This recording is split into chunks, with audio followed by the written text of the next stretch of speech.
Problem with long lipos. The problem with long lipos is their durability in crashes. Flight time and performance are great with the large long lipos, especially the ButterflyFPV Lava 2 680 mAh lipos. But it is important to know that these long lipos are very sensitive to crashes. Especially the front end of the lipo can get significantly dented in a crash, as you can see. And in this case, it was not even with the heavier 75 Pro HD whoop, but with the lighter Air 75 whoop. And it happened on the very first flight.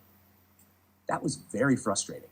Sometimes you can smooth the lipos back out and bend them straight again, but that is definitely not ideal.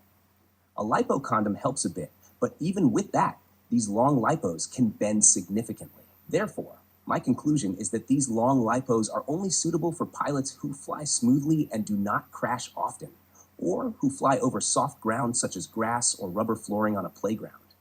For full send flying over hard surfaces like concrete, it makes no sense from my point of view.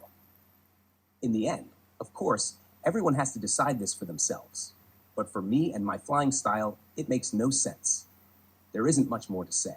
If you still have a question about this topic, feel free to ask it in the comments of this video.